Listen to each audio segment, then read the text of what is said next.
Good morning and welcome to the final day of the 7th Annual Hemispheric Security Conference. It's been a whirlwind of a week, but we're extremely excited to finish on a high note, looking at the intersection between democracy and security. We have a fantastic agenda ahead of us for today to conclude, looking first at an important discussion between our partners at the William J. Perry Center for Hemispheric Defense Studies and the U.S. Bureau for Complex Stabilization Operations at the Department of State, followed by two robust panel discussions. The first looking at the institutional challenges to democracy in the Americas, and another panel examining case studies examining democracy in the Americas. So with that said, I do want to refer you to the bottom tabs of your Zoom page. You have the interpretation page where you can get simultaneous translations into Spanish and Portuguese. So utilize those tools if you are coming to us from Latin America and the Caribbean. I also encourage you to use the Q&A tab to engage with our speakers, our moderators, and ask those questions that are important to you and the larger community. So with that said, I want to turn it over to our partners for this year's Hemispheric Security Conference. Dr. Scott Tollefson, who is the Dean of Academic Affairs at the William J. Perry Center for Hemispheric Defense Studies. He received his PhD in International Relations from Johns Hopkins University and served as a senior lecturer in the Department of National Security Affairs at the Naval Postgraduate School, as well as assistant professor and director of the master's program in political science at Kansas State University. He grew up in Brazil and has lived and worked in Chile, Jamaica, Saudi Arabia, and is a true expert and scholar on Latin America and the Caribbean and security issues at large. So with that, Scott, I will turn it over to you.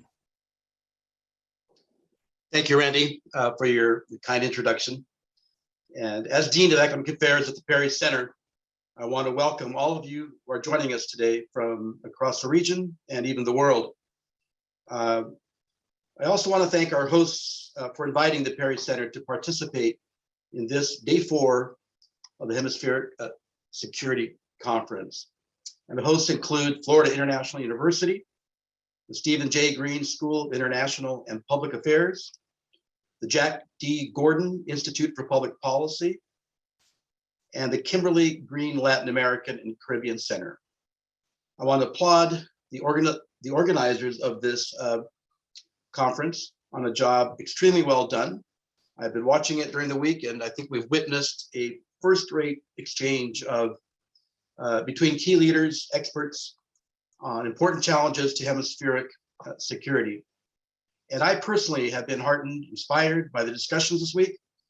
The challenges to democracy, defense, security in Latin America are many, but I believe that as partners, we can make a difference. It is in the spirit of partnership that I want to do 3 things today by way of introduction. I'll say a few things about the Perry Center and our partnerships.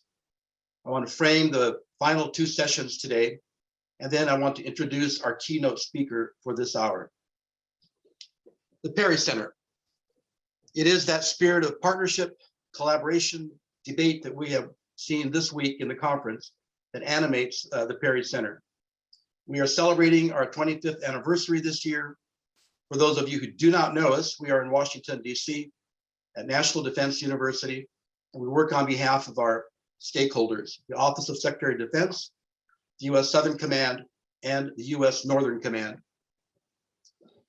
We bring together established and emerging leaders and experts in the region in a spirit of humility to discuss challenges to defense and security in the Americas and to consider shared solutions to those challenges. It is all about relationships and partnerships. But I was wondering to myself, how can I best capture some of those partnerships that we have? So I thought we would just examine our most recent week at the center, a week in the life of the Perry Center, if you will. It looks something like this. So since Friday of last week, we have partnered in the following ways. We concluded an in-residence course on human rights and the rule of law with 42 fellows from 13 countries across the region and with support from a visiting professor from Columbia. DASD Daniel Erickson was our guest graduation speaker and met with the course participants. And then on Monday of this week, we kicked off another in-residence course on combating transnational threat networks with 45 fellows from 11 countries and with support from visiting professors from Argentina and El Salvador. We hosted a visit from Argentina, a high-level delegation from their Ministry of Defense. We hosted Mexico's Colegio de Defensa Nacional, or their National Defense College, CODENAL. We hosted Colombia's Minister of Defense, Diego Molano, who spoke to our course and met with our faculty. Separately, we partnered with the Escola Superior de Guerra of Brazil, their National War College, in an in-residence course on defense governance. When Dr. Luis Bittencourt joins us later this morning, it will be on a break from that course in Rio de Janeiro. We supported the U.S. Southern Command in Belize with the annual training exercise known as Trade Winds. The focus of our participation was on women, peace, and security. These kinds of partnerships, along with those that we have with approximately 8,000 alumni and 36 institutions in the region, give me hope that we can all make a difference. Which brings us to my second point today and our partnership with FIU in this conference, rounding out our week in the life of. Today's sessions are centered around the book, Democracy and Security in Latin America, State Capacity and Governance Under Stress. If you haven't seen it, it looks like this. I especially like the subtitle of the book, State Capacity and Governance Under Stress. It captures, I think, so much of what has been discussed this week in the conference. The book was published early this year by Routledge. So today is not quite a book launch. The book has been out for several months, but today's sessions are built around the organization and the main themes of the book. The book's editors are Gabriel Marchella, Orlando Perez, and Brian Fonseca. You'll be hearing from each of them later in the day. I would like to commend the book editors for rising to the challenge of putting together a volume like this, for bringing the discussion to this conference. It is, after all, an ongoing discussion. In my opinion, the book is timely, and its themes are central to the broader discussion of hemispheric security. The book is interdisciplinary with policy implications and recommendations. The experts in the book focus on 4 key institutional structures: policing, prison systems, judiciary, and armed forces. And that will be the focus of the session from 10 a.m. to 11:15 a.m. today. I'd urge you to stay on for that if possible. The second part of the book is a series of 8 case studies, and we will hear from 3 of those authors today during the final session of this conference from 11:15 a.m. to 12:30 p.m.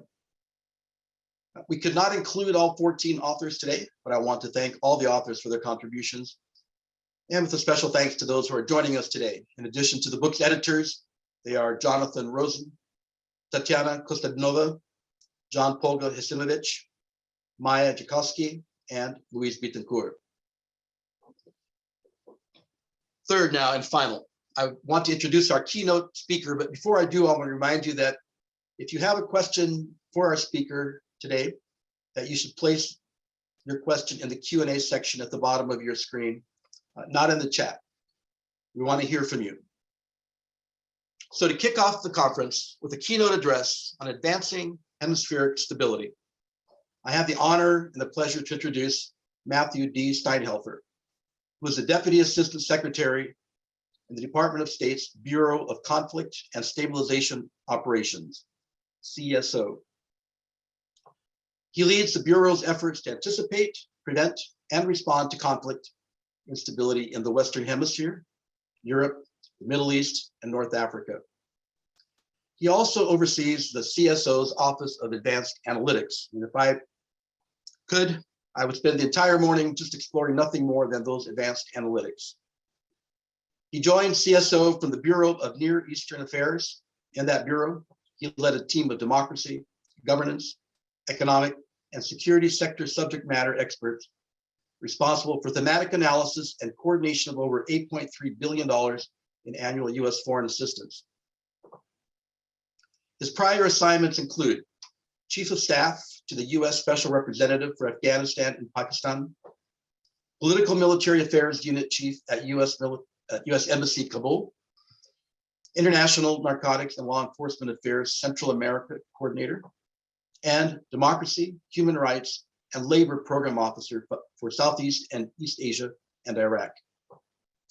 He is the recipient of several State Department Superior and Meritorious Honor Awards.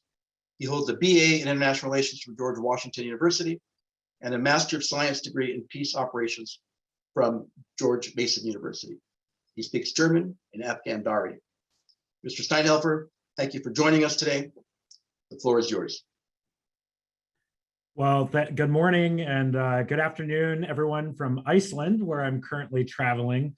And let me just start out by giving my sincerest appreciation to Florida International University for once again hosting this Hemispheric Security Conference.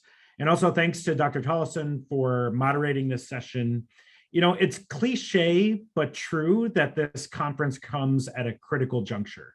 And that's why I wanted to join you to share a bit about how the US government is evolving our approach to instability in the hemisphere. So first, a brief frame. As you all know, our hemisphere is facing seismic shifts that have and will continue to impact millions of people. The way we respond now will determine what the future of the hemisphere looks like. The COVID-19 pandemic fundamentally changed our interactions, our economies, and our outlook on the world. And we're witnessing the real effects of the climate crisis, including devastating weather events and exacerbated drivers of conflict. Meanwhile, over the last decade, 73% of countries in the hemisphere experience some degree of democratic backsliding. These anti-democratic trends are associated with increases in political violence, instability, and irregular migration. This has a destabilizing effect on families, communities, and of course, countries in our hemisphere.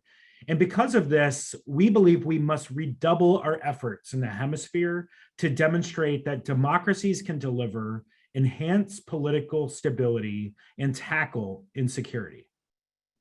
So democracy can stand as a bulwark against instability and violence. Fortunately, the Western Hemisphere is a historically unique region with a distinct advantage. Through the Inter-American Democratic Charter, governments region-wide have committed to upholding and protecting democracy. Article 1 states, quote, "The peoples of the Americas have a right to democracy, and their governments have an obligation to promote and defend it." The United States understands this commitment as existential, and the upcoming Summit of the Americas will reaffirm the bonds we all share. So we're at a pivotal moment for many of our region's democracies. We recently witnessed largely peaceful, free, and fair elections in Honduras, Chile, and Costa Rica. We're awaiting the first round of Colombia's presidential election next week. Brazil will have an election in October, and next year, the Guatemalan people will choose a new president. These elections can provide the foundation for a strengthened democratic region, but success cannot be measured against election day alone. Rather, as President Biden has said, we must show that democracies can deliver for their people beyond the ballot box. For our part, the United States is redoubling our commitment to supporting democratic values and helping demonstrate that democracies can deliver. The president's fiscal year 2023 budget includes over $3.2 billion in democracy assistance alone. We are working with allies and partners to stand up for democratic values throughout the hemisphere and to strengthen democratic institutions. We condemn corruption and we bolster anti-corruption investigations and prosecutions while encouraging increased government transparency. We're working in partnership with partners and allies to address authoritarian regimes, and we're working to do even more across the hemisphere. Importantly, the US government realizes that we must continue to look critically at our strategic approaches in the hemisphere and elsewhere. We must learn from our successes and failures and actually implement improvements over time. In short, we must iteratively improve our efforts to achieve better results. One of the key elements in this evolution is the implementation of the landmark Global Fragility Act. The Act and the US strategy to prevent conflict and promote stability that governs its implementation outline numerous principles that were developed after significant stocktaking of past efforts around the world. From efforts in Central America and Colombia to Iraq and Afghanistan, numerous experts provided input on how we can continue to improve initiatives that build resiliency and promote stability.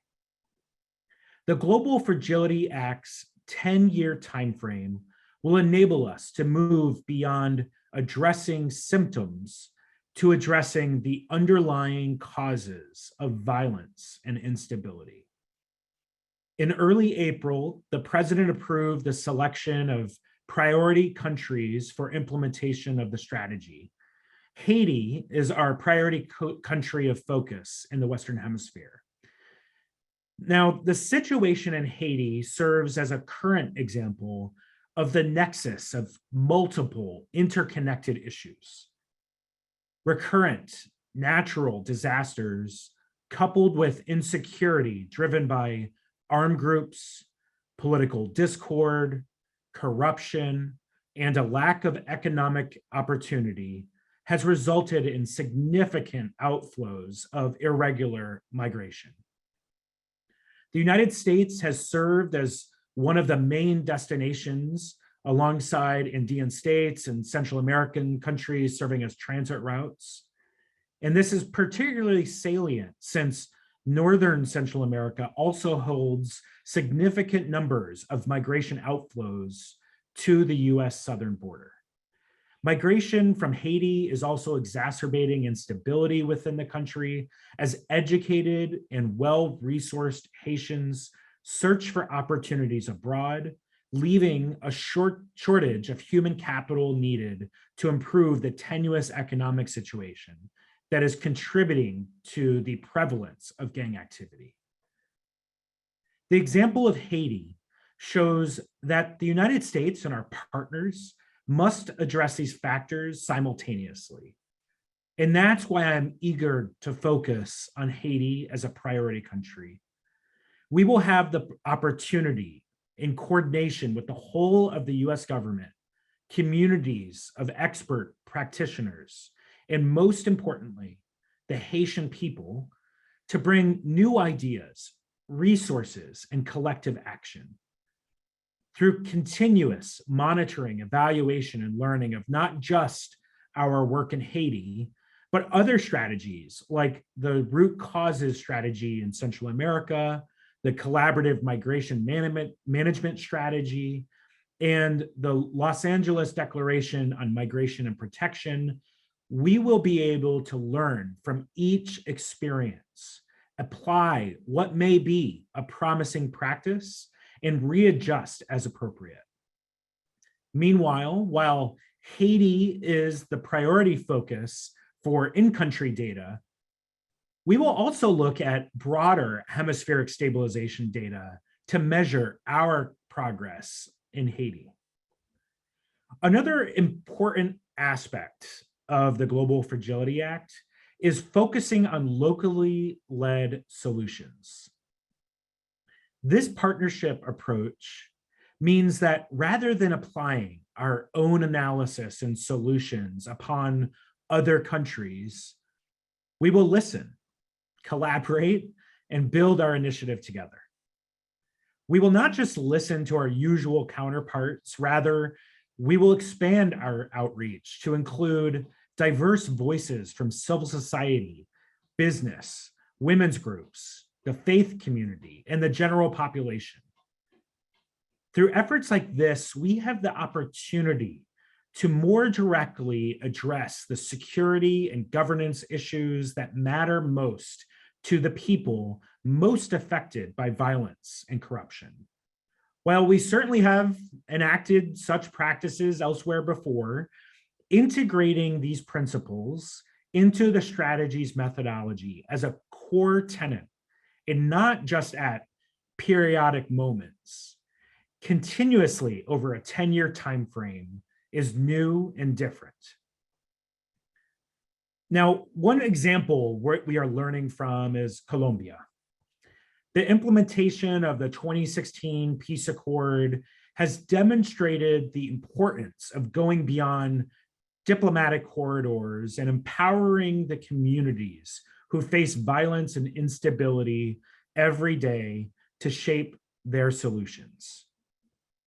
The peace accord was a landmark document for our region, and the United States has been a proud supporter since the beginning. Colombia has long suffered from a disconnect between its cities and the countryside, where state presence is limited and stabilization needs are most acute. Local leaders report that implementation is directed by the national government, and they desire more consultation and connection with the national government. If there's one takeaway from the first 5 years of peace accord implementation for me, it is that for implementation to be successful, it must be tailored to local circumstances and be responsive to the voices of its beneficiaries. Listening to and continuous engagement with diverse voices is necessary for a democracy to succeed everywhere. It's a lesson we are eager to apply across our work, especially through the Global Fragility Act. Another area I want to highlight is how we're integrating or mainstreaming topics that are typically siloed, especially in the US government. One of those is climate. While no direct causal linkage exists, many scholars suggest that climate change exacerbates conflict drivers around the world. As essential resources like water dwindle, as changes to biodiversity threaten food and economic security, as more severe weather-related incidents cause even greater damage, drivers of conflict rise, and governments already under strain to meet the needs of their population will be even more stretched. So last fall, the Director of National Intelligence released its Climate Change and National Security Report.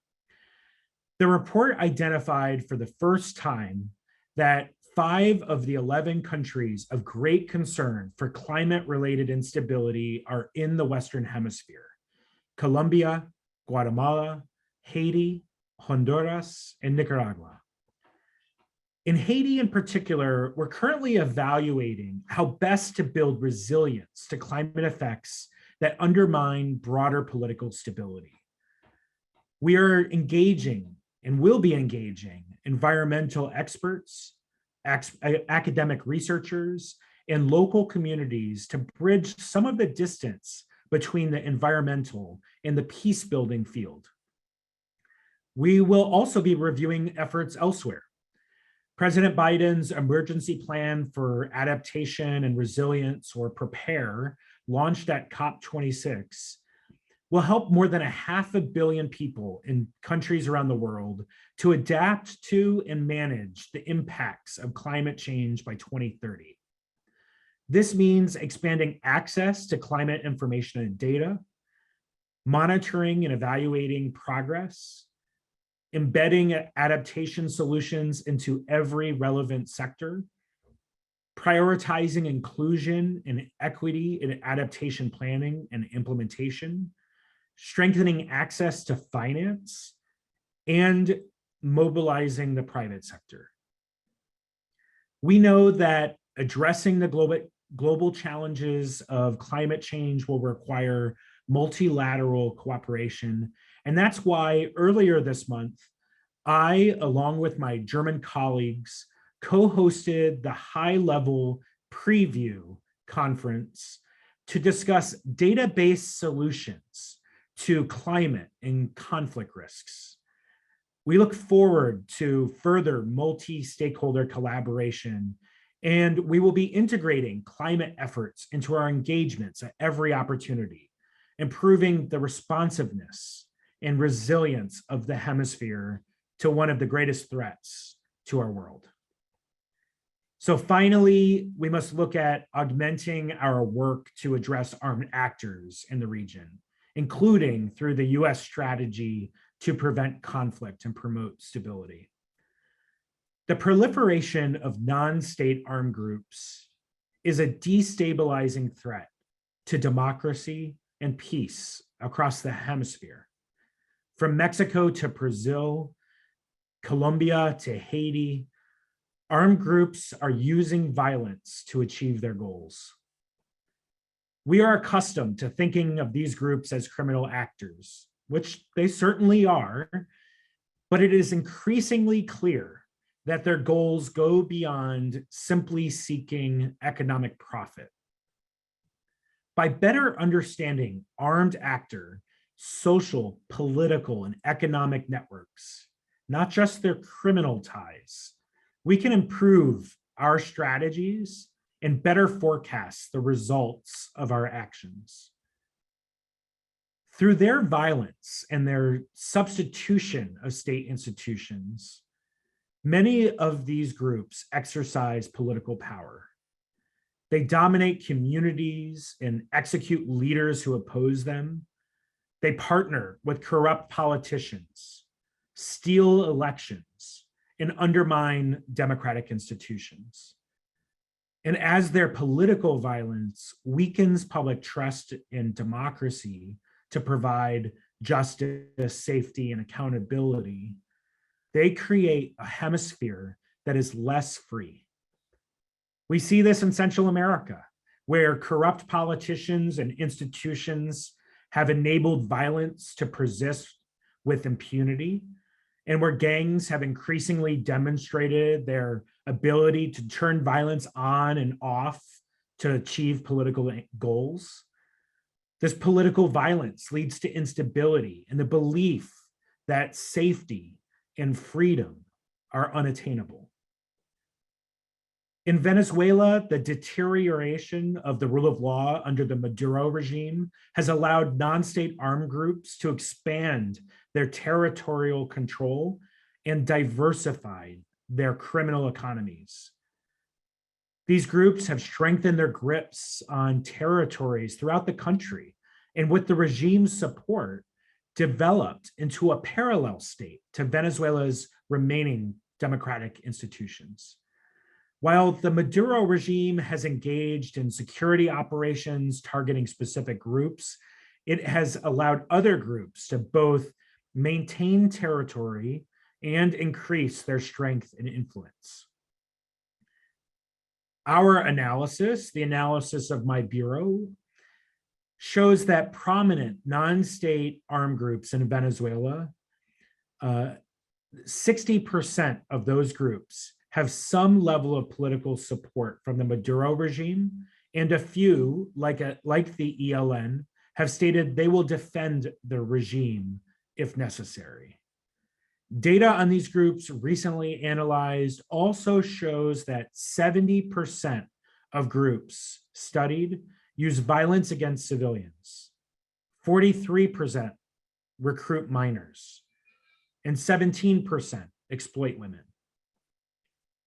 If left unchecked, the power and influence of these groups in Venezuela will continue to grow through violence and illicit activities within Venezuela and expand to neighboring countries and abroad.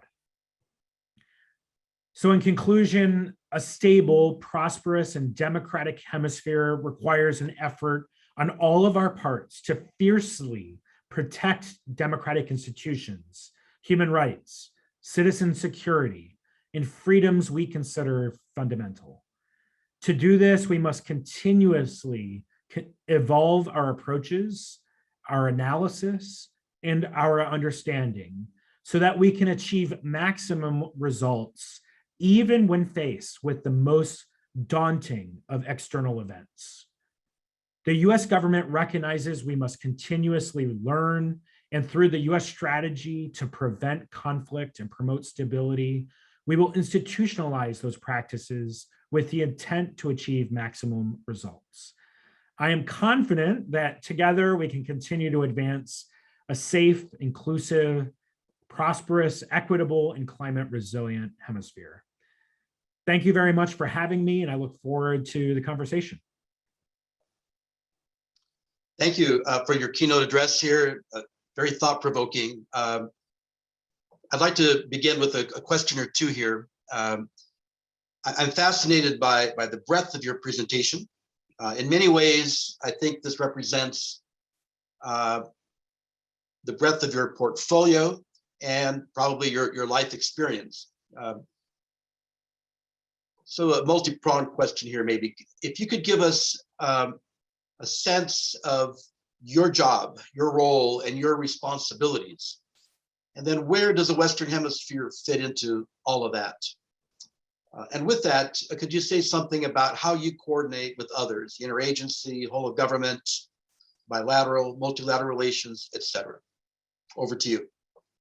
Yeah, absolutely. I think you covered it right. That this my current portfolio is covering about half the world, between the Middle East, North Africa, the Western Hemisphere, Europe, as well as our Global Office of Advanced Analytics. And part of the reason why I came to the Bureau of Conflict and Stabilization Operations was that throughout my career, where I've had the fortune to cover, again, the world, travel to wide-ranging places and touch on a wide range of topics, what I've concluded was that in order for the US government to have the strongest strategies and policies, we have to be integrated across the US interagency and across thematics. And we also have to ensure that we're stress testing our strategy and policy along the way. And especially in areas of the world that are violent or unstable, we need that work. And so that's why I came to this bureau, where I do just that. I help bring, in partnership with other parts of the State Department and the US interagency and international organizations, the application of lessons learned, or what I like to call lessons observed. They're not really, they may be documented, but they're not actually learned until you apply them. And to ensure that we're, wherever possible, using data not just to back our decisions, but really to stress test our decisions or to think around the curve. And so here in the hemisphere, a lot of the work that I'm doing now is focused on Colombia and Venezuela and Haiti, as I mentioned. And in that work, we are partnering quite a bit with multilateral organizations, with the US interagency. And as part of the US strategy to prevent conflict and promote stability that I've mentioned, the core tenet is that we have to have that multi rings or circles of integration or collaboration. And that's why I'm so excited to be in this role that I am now, because it's almost perfect that now I've reached this point and able to bring sort of those life and learned lessons to the work I'm doing now in this bureau. Thank you. The theme for this morning is security and democracy, and you spoke a lot about democracy. How can the United States better advance democratic values in the hemisphere? Yeah, I think this is a great question. My sort of on a personal note, my grandfather was fought in the Indonesian army in World War II and is freed by the Allied forces, including American soldiers from a prisoner of war camp. And that really drove him to come immigrate to the United States. And that drove many of my family to seek out public service in many shapes, forms, or fashions, and is a core to part of why I joined the State Department to do a lot of this work. And throughout my career, it's been about standing up for those values, and not just doing it in a siloed fashion, but really ensuring that no matter what portfolio or topic you work on, ensuring that we're integrating and mainstreaming democratic values in our work. And I had the fortune recently to help coordinate the State Department and USAID's Goal 3 for our fiscal year 2022 to 2026 joint strategic plan. And this is the overarching plan between state and USAID, looking outwards for what's our marching guidance, our sort of commander's intent from the secretary and from the administrator. And a key part of that pillar that I worked on was that as we see a decade of rising violence and democratic backsliding, our work cannot be siloed, and we have to ensure, as I mentioned earlier, that democracies are delivering for their citizens. And so that's what we're focused on from an administration perspective, is seeing how can we continue through the Summit for Democracy, through a number of initiatives to mainstream and integrate and stand up for those values. And that includes ensuring that we're reaching out to a wide variety of groups. And for my part, in the Bureau of Conflict and Stabilization Operations, we're helping to ensure that we're looking at integrated data between both the conflict or peace building field and the democracy and human rights field, and seeing it's very clear that those are linked. And as I believe the secretary has said, stronger democracies are less prone to violence and conflict or instability. And so it's the right thing to do, but it's also the important thing to do, especially if we're focused on mainstreaming or integrating that work.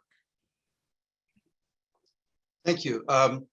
One of the questions in our Q&A has to do with sort of the criminality in the region. You discussed armed actors in the hemisphere. And could you say something more about this, sort of the criminal versus terrorist designations and so on?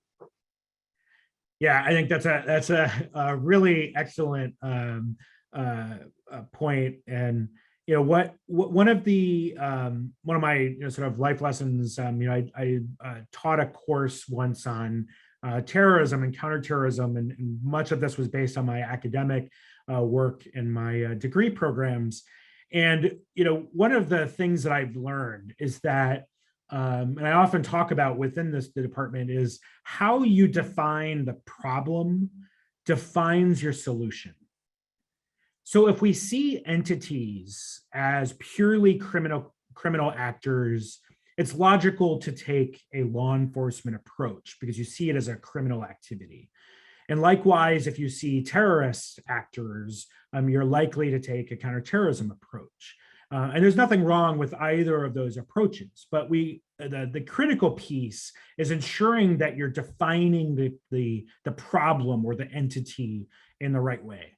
And what I would posit is that a lot of times it's not as black and white, that a lot of these groups are using a variety of tactics, and therefore we need to use a variety of approaches to address those groups or the underlying challenges that spurred those groups.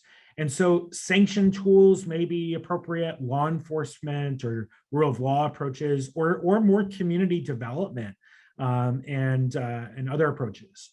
What I wish I had when I was the Central America coordinator for the International Narcotics and Law Enforcement Affairs Bureau back in 2008, 2009. And we were first starting what was then the Merida Central America program, then became CARSI, and now you see the root strategy, root causes strategy. What I didn't have then, and I wish I had, was more data analysis. And I wish I had understood then what the socio-political and economic linkages of the violent groups in Central America were. That would have been critical for addressing not just the systemic, but symptomatic violence, but also the underlying drivers for that violence. Corruption, past grievances, other challenges. And so I really, this is a lot of the work that we're doing now in my bureau is using advanced data analysis to network map groups, but not just looking at it from a criminal network analysis, but bringing in that socio-political and economic analysis. So that way we can maybe, start to see which strings should be pulled harder and maybe which string should be pulled a little bit softer in our approach and our strategy. And that might give us a better opportunities to also forecast or predict the results of those actions before we take them.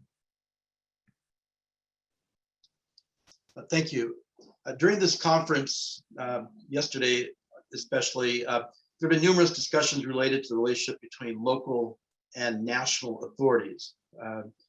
You've raised that some in your presentation.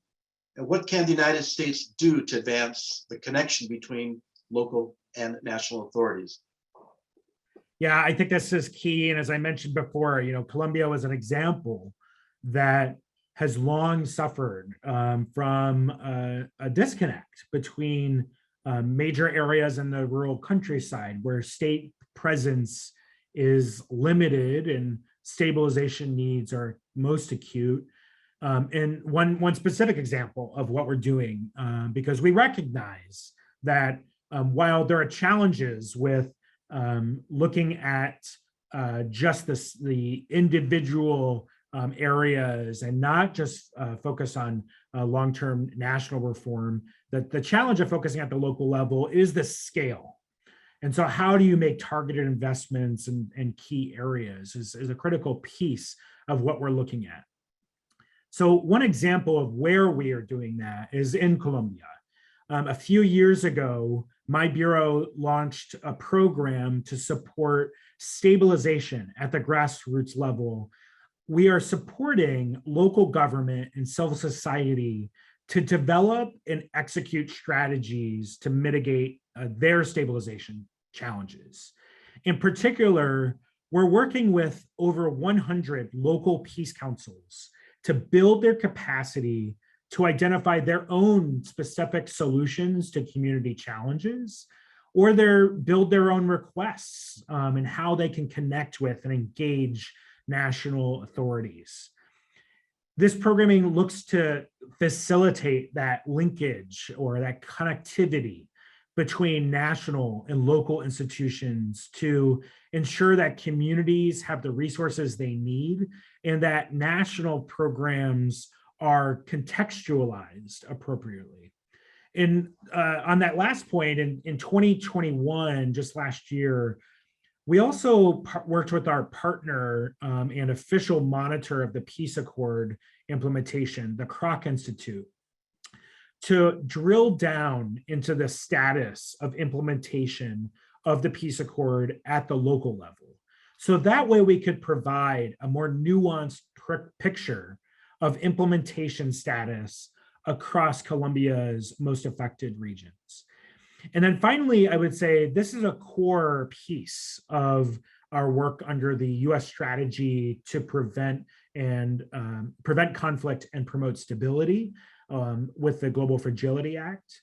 It's to work on local solutions and ensure that it's locally led with our partners on the ground.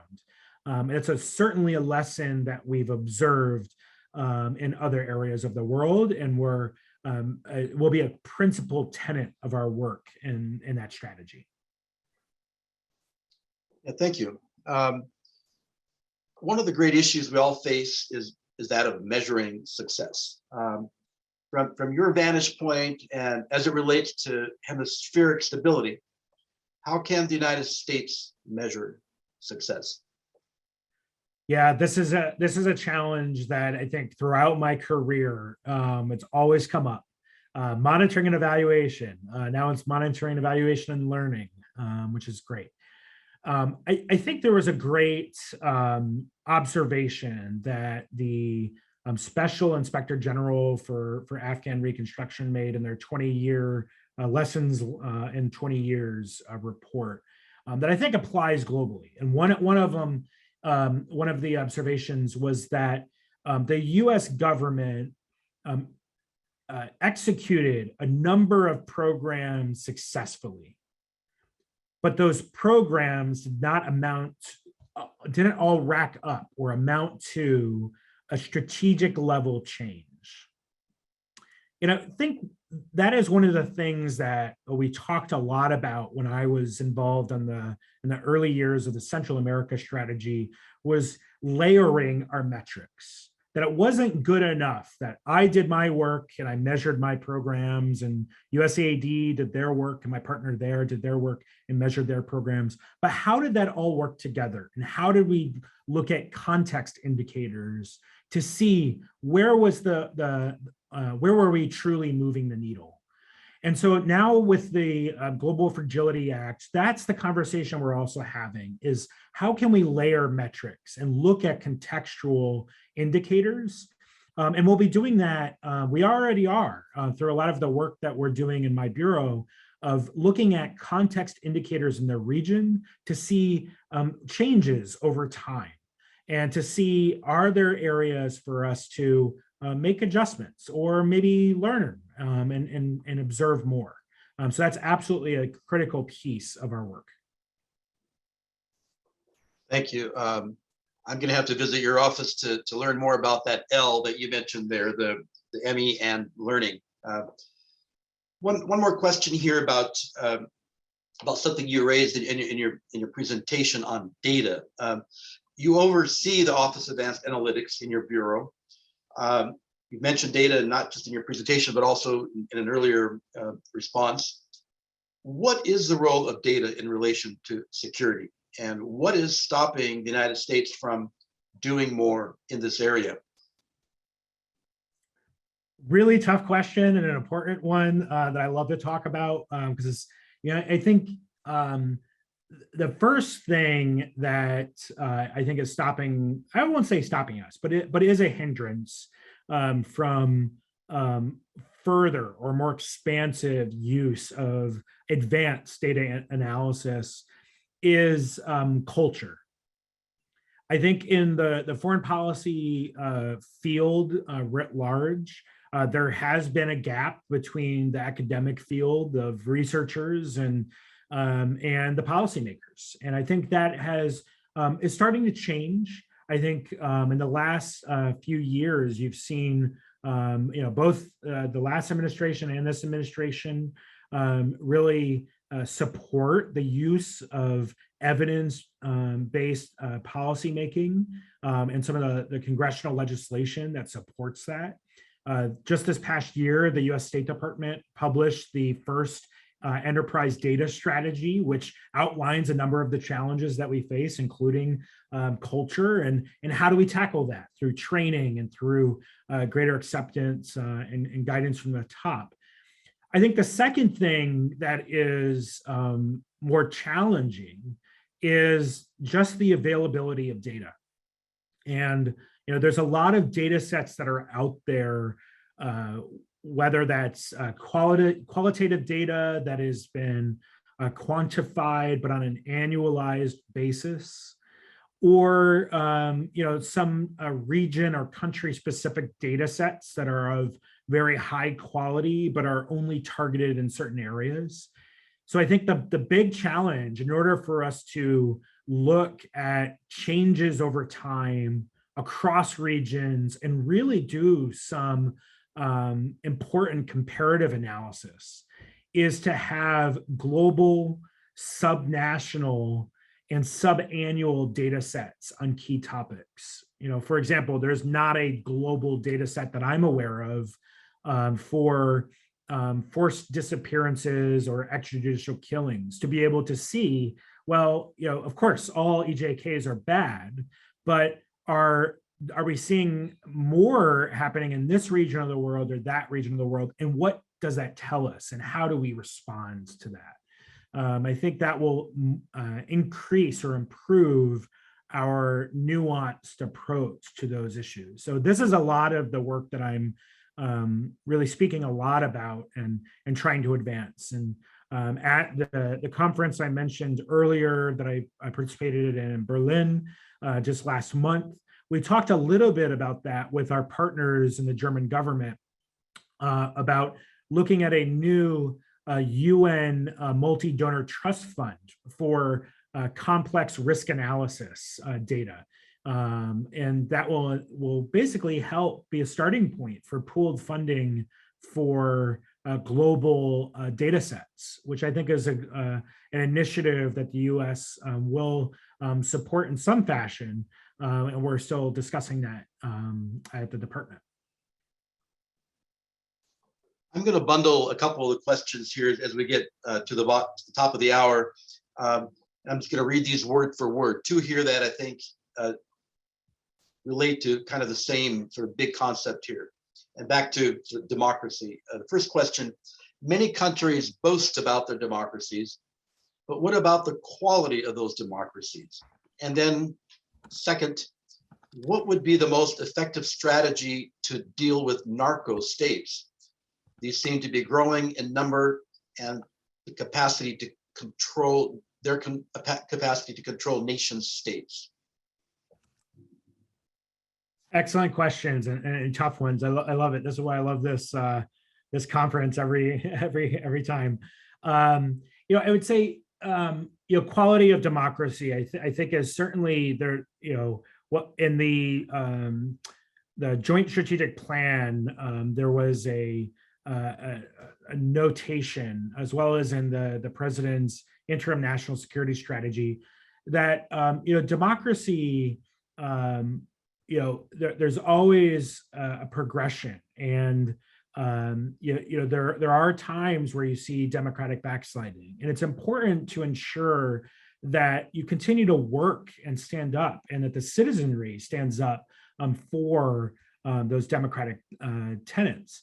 And so I think it's less about just pointing out the irregularities, but rather it's more about how can we continue to advance and look at those areas where democratic resilience exists and bolster those areas of democratic resilience in order to offset some of that democratic backsliding. So one of the areas that we're looking at, for example, is in the disinformation space. What areas regions or countries or practices of the world are extremely resilient to disinformation? And what can we learn from that? And how can we bolster those or leverage those practices elsewhere to mitigate some of those practices or tactics that are used to weaken or to cause democratic backsliding? And I would say on dealing with narco states, similarly, it's all about bolstering those areas where you can work.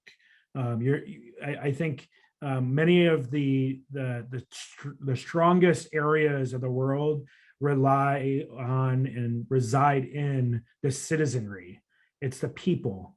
And so how do we get back to business to ensuring that we are supporting the people and listening? And that's a lot of the work that we're doing through the US strategy that I've mentioned a few times. One more question from our viewers, and I want to thank again our viewers for this participation. In light of the increased focus on climate change, alongside the existing threats of armed violence, how should militaries and law enforcement agencies in the region retool and re-strategize to harmonize with US strategy to support their jurisdictions?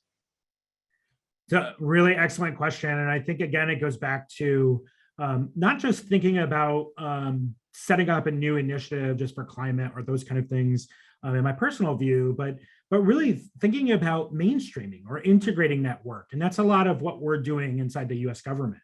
For example, in our work, we are looking at how do we not just focus on traditional peace building or conflict indicators, but how are we thinking about climate indicators? And we're not setting up a whole new office within my bureau just to focus on climate, but rather thinking about what are the areas of the world or the spaces that might need more resiliency to climate because that will exacerbate conflict. Or what additional analysis do we need to take into account in our work to ensure that we're thinking through those aspects. So again, I look at the Haiti example that I mentioned earlier. We should be paying attention to the cycles of climate devastation in Haiti, and thinking about that in my field and talking to those environmental groups to be able to see, are there areas that perhaps we could strengthen or collaborate or integrate our work. So that's a lot of the approach that we're taking, and I think that would apply around the world. Thank you. We have more questions. We simply do not have time to get to all of them, but I appreciate the questions that were sent our way. I wanted to give you an opportunity just to close with any final thoughts before we pass this on to Randy Pestana and our next session. No, I would just say thanks again for this forum, for the great conversation, for all the participation from our group that participated today. I would just say that as we look at these challenges, democracy, security, a lot of the sectoral issues. Again, I think the bottom line, the key lesson that I've learned is there's lots that we can gain by integrating, by stress testing, and doing better at using advanced data analytics to really forecast our work. So there's a lot ahead of us. I don't have all the solutions, but I'm trying to do my part in partnership with many great groups like FIU to just improve our work a little bit, bit by bit. So thanks. Well, on behalf of all who are viewing today, I want to thank you for your thought-provoking, your riveting presentation. Personally, I want to thank you, your office, and the State Department for all you are doing on behalf of security in the hemisphere and across the globe. In closing, I want to thank our viewers again for joining us. Thank you for those who raised questions. A special thanks to our interpreters and to all them. Thank you. Muchas gracias. Obrigado. With that, I'll turn this over to Randy Pestana, who will lead us into our next session. Dr. Tollefson, thank you so much. And again, appreciate the service that you provide and being able to help our partners across the hemisphere build their and enhance their capacity. So thank you so much for that. And Deputy Assistant Secretary Steinhelfer, as always, a pleasure. And thank you for taking time from your vacation in Iceland to join us here at the Hemispheric Security Conference.